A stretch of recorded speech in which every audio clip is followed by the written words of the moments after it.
ini berpindah pemilik setelah Nabi SAW memberikannya pedang ini kepada Ali. Karena Nabi SAW melihat bahwa pedang milik Ali patah, dan tatkala ketika pedang ini berada di tangan Ali, kekuatan pedang ini makin tak bisa tertandingi. Kisah kekuatan pedang Zulfikar dan Ali salah satunya terdapat di Perang Handak. Ketika itu kaum muslimin dikepung oleh 10.000 pasukan musyrikin yang terdiri dari berbagai suku dan kabilah. Nah, pasukan 10.000 ini diperkuat lagi oleh kaum Yahudi Bani Quraidah, yang ketika itu mereka mengkhianati perjanjian perdamaian dengan Rasul. 10.000 pasukan ini dari Mekah berbondong-bondong mengepung kota Madinah, yang di situ ada Nabi SAW dan kaum muslimin. Akhirnya, atas usul dari Salman Al-Farisi, ketika itu kaum muslimin menggali parit yang cukup lebar dan dalam di sekitaran kota Madinah untuk menanggulangi penyerangan kaum musyrikin dari berbagai arah. Di barisan kaum musyrikin ada seorang ksatria tangguh bernama Amr bin Abu Wud Al-Amri. Nah, Amr ini terkenal hebat dalam bertarung satu lawan satu. Ia merupakan seorang ksatria berkuda yang ahli dalam menggunakan tombak dan pedang. Dan tak sekalipun Amr pernah dikalahkan ketika pertarungan satu lawan satu.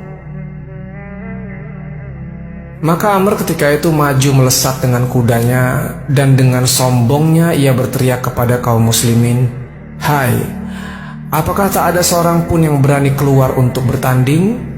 Namun tantangan ini tidak ditanggapi oleh pasukan kaum muslimin.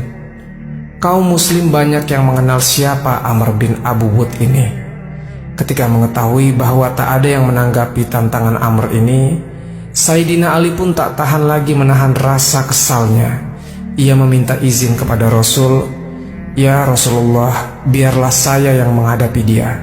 Namun Nabi SAW tidak mengizinkan dan menyuruh Ali untuk duduk. Karena Nabi SAW tahu benar Amr itu seorang pendekar yang berpengalaman, sementara Ali adalah seorang anak yang masih sangat muda ketika itu. Tak lama dari itu, karena tak ada tanggapan dari kaum muslimin, akhirnya Amr kembali menantang kaum muslimin, dan ia berteriak, "Mana itu surga yang akan kalian masuki bila kalian mati terbunuh, Mendengar tantangan kedua ini, kaum muslimin tetap tidak berani menanggapi, kecuali Sayyidina Ali. Untuk kedua kalinya, ia meminta izin kepada Rasul untuk menghadapi Amr. "Ya Rasulullah, biarlah aku saja yang menghadapi dia." Dan untuk kedua kalinya, Nabi SAW menyuruhnya duduk, dan tidak mengizinkan untuk melayani tantangan Amr itu. Namun Ali terus mendesak Rasul agar Rasul memberikan izin untuk bertarung melawan Amr. Akhirnya melihat tekad Ali yang begitu bulat, dan mengingat pula perlu membangkitkan keberanian kaum muslimin saat itu, akhirnya Rasul pun memberi izin kepada Sayyidina Ali.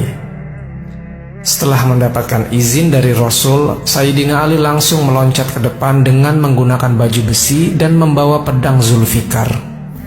Sayyidina Ali melangkah ke depan dengan yakin serta diiringi doa Rasulullah SAW. "Ya Allah, dia adalah saudaraku dan putra pamanku.